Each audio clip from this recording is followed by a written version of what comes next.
so many times and handed him food. He had some cake, and Ope did a dick thing, but it was literally just to make everybody laugh. It wasn't to dehumanize this guy or to degrade him. It was something he would have done to anybody else that he knew. And I know that made people go, well, too bad. But the reality was, the context of that relationship with Andrew, the homeless guy, was not some, hey, bum, here's some money, we can do what we want.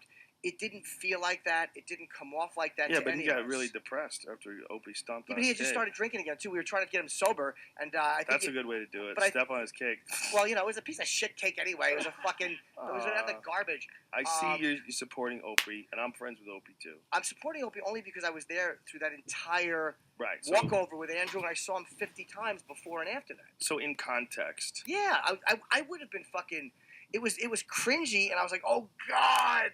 did he give him anything after he stomped on his cake? Did he give him any money? Of course he did. We gave him, I think, he gave him like $100, and then people were going, that wasn't good enough. They're like, this is what I'm saying. They're like, oh, you could dehumanize him and give him $100, but it wasn't looked at like nobody felt like, wow, he dehumanized this guy because he was somebody we talked to all the time and had great interactions with.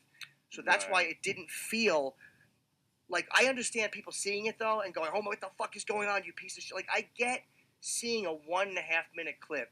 Maybe I would feel the same way if I didn't have the luxury of having been there throughout that entire time. Well, here's a perfect example. If that homeless guy was getting in an argument with another homeless guy and the homeless guy jumped on his cake, then it would be okay. Because it's one homeless guy getting over on another homeless guy and stomping on his cake.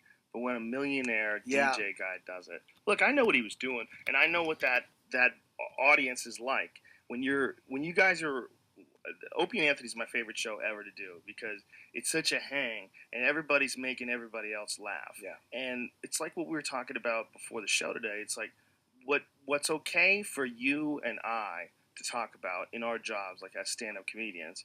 For most people, that those same words and thoughts would get you fired. Would get you kicked out of the office. You get written up. You get sued. You can't have that sort of mentality. But for us, it's so normal. So when you're hanging out with Opie and Anthony Cumia, and you guys are just talking mad shit, and you're on the air as you're walking across the street, and you're just trying to make each other laugh. And one of the things that people do when they try to make each other laugh is they cross the line. Sure. They completely, brutally cross the line. And that's the way to do that there. You brutally cross the line, you got to jump on the homeless guy's cake. And Opie, in doing that, it sounds like a cop-out on my part because he's my friend, and I would never have done what he did, but I know what his motivation was. Exactly, and our audience will accept a lot, but honestly, there is a humanity to them. Like that homeless shopping spree we would do, the homeless guys would never mistreat. Like literally, they would treat like rock stars. They would go to the mall, thousands of people would be cheering them, buying them shit. There are people we had gotten to know, so it was like the people that mentioned, oh, then they would do this homeless shopping spree. Right. It's like they weren't. It didn't feel like, oh my god. It felt like a fucked up thing to do, but it didn't feel as literal as, oh my god, he's a millionaire stepping on the food of a homeless man. Because I don't think that was the intent behind it, other than just being a dick in that moment to a guy who he knew we had given food and money to, and we were going to give money to. It's like, I know what you're saying. He knew it was just a momentary dick thing to do.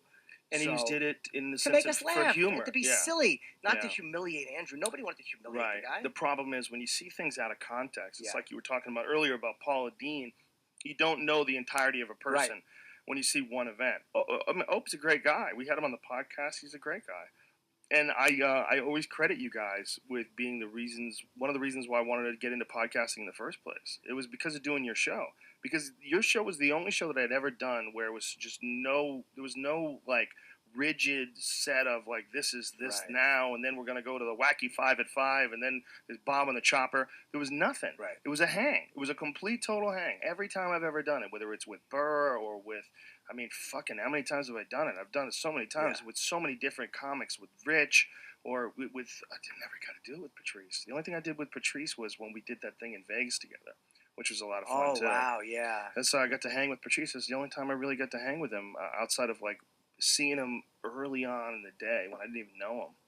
He was one of my favorite people, even though he was very dominating and no one could out-yap Patrice loudness, but he was so much fun to do radio with. Like, he was one of my favorite guys ever because to make him, like, if you made him laugh, you knew you were funny.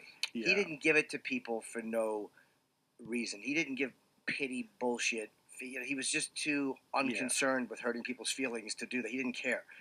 And one of my favorite things with him is I convinced him that Face Off was a shitty movie, and that's one of my favorite moments. It happened at K-Rock. It was John Travolta and Nick Cage. And Nick Cage, who he was arguing against that. He loved it, and I fucking convinced. But it was a fun, friendly to watch him go like, like to see him give in.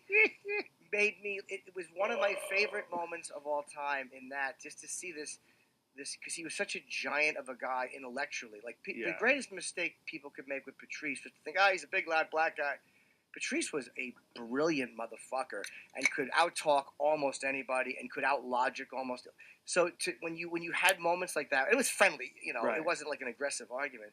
You're like, God, that just was one of the most satisfying moments of my career. Yeah. About homeless is, he's the one, not that it matters, but he's the guy that pushed homeless mustard